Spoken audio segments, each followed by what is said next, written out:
In his film, Dylan Avery suggests that the Twin Towers were brought down by explosives. Do you still think that jet fuel brought down the World Trade Center? The tripod shakes 12 seconds before the North Tower begins collapsing. Watch carefully. In all the videos of the collapses, explosions can be seen bursting from the building 20 to 30 stories below the demolition wave. Here, here, and here. The official explanation suggests that when each plane slammed into the tower, it damaged the core structure. Then the ensuing fire weakened the building further. Although steel needs 1,500 degrees Celsius to melt, at 650 degrees it loses half its strength. The load-bearing beams buckled when they were unable to carry the weight above, and the floors progressively caved in. This is 3 floors of the World Trade Center, and everything in them, compressed and fused together into a slab about 3 feet thick. When those towers collapsed, remember the collapses began from the top. They did not begin from the bottom.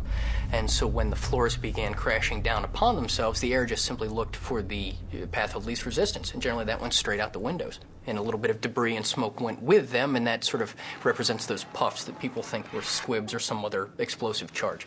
Their authority is tractors, okay? They should stick to what they know. Okay, Popular Mechanics is the last company that should be investigating 9/11. World Trade Center Building 7 was brought down in a controlled demolition. There's no other way to look at it. I'm saying look at the building falling. If the building is a controlled demolition, that's it. Okay, we don't need to speculate about who wired the building or why. The fact is the building was blown up. Here on this video, you can actually see what happens. This is looking directly south at where we're standing now. We're down here. But it does look exactly like a controlled demolition. I understand why people might think that, and I see what they're saying, but when you learn the facts about the way that the building was built and about the way that it supported itself and the damage that was done from the collapsing towers that preceded it, the idea that it was a demolition just holds no water. As the Twin Towers collapsed, debris smashed into World Trade Center 7. The building became a raging inferno, partly fueled by large diesel storage tanks for emergency generators. The sprinkler system didn't work because, as firemen on the day reported, the mains water supply to the building was knocked out when the Twin Towers came down. You got all kinds of water problems. The 2 trade buildings took out the mains. There's no way to put the fire out. In its provisional report on Building 7, the official investigators suggested the collapse was caused by intense fires that fatally weakened the building's steel frame. But they said this had a low probability and more research was needed. 5 years on, their final report is still being prepared. It's thought investigators will conclude that the evidence supports their initial theory. The building collapsed. It wasn't demolished. Loose Change claims there is no evidence that the explosion was caused by the hijacked plane. A Boeing 757 is 155 feet long, 44 feet high, has a 124-foot wingspan, and weighs almost 100 tons. Are we supposed to believe that it disappeared into this hole without leaving any wreckage on the outside? Why is there no damage from where the wings, or the vertical stabilizer, or the engines would have slammed into the building? It's argued it might have been a pilotless drone, like this one, which is a third the size of the Boeing, or even a cruise missile. That's why they say the hole in the building is small. What I usually say is that's bullshit, but what I'll say is it's just flawed people that have to have something to dream about to make a name for themselves. It's absolutely not true. In town tonight is a man who spreads his message with all the zeal of an evangelist. It's energizing to be here with like-minded truth seekers. We're not a bunch of cattle. We're not a bunch of slaves. We're not stupid, and we're coming for the elite. We're coming for your New World Order.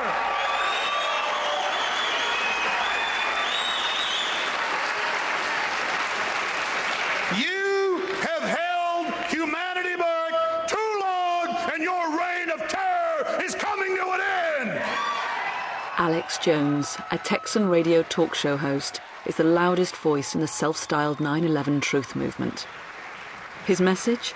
That the terrorists of the New World Order are local boys, the clique of oil-rich cronies round President Bush who were using the threat of terrorism as an excuse for global imperialism. They expect us to believe that a 757, loaded with at least 5,000 gallons of jet fuel, crashed into the ground at 580 miles per hour at 45 degrees and basically disappeared upon impact. Let's say it even burrowed in 40 feet. You'd still have the plane sticking out by that point. It's conspiracy theory. I stopped being coroner after about 20 minutes because there were no bodies there. I said that I stopped being a coroner after about 20 minutes because it was perfectly clear what the cause and manner of death was going to be. It was a plane crash, but yet it was a homicide because the terrorists hijacked the plane and killed the people. So and the terrorists committed suicide. So from that point, yes, it was a misquote, because the point that I was trying to make was, after that, it more or less became a large funeral service. Wally Miller can say whatever he wants. I mean, all these people can say they saw this, say they saw that. Look at the crater in Shanksville. Look at the physical evidence. But we've talked to the people who were there. We've talked to Wally Miller, the local coroner, who arrived at the scene moments later. Who went public 4 times and said that he didn't see any drops of bodies, or yes, he said it seemed as if the plane let its passengers off beforehand.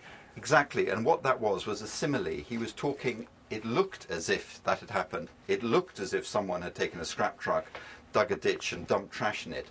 But he didn't mean that literally. He was saying it as a simile.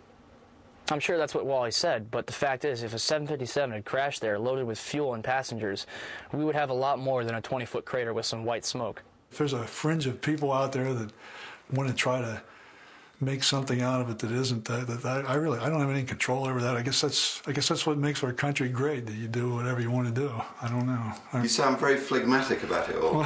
Well, I don't know that there's a lot you can do about it. I'm not going to sit here and get coronary artery disease.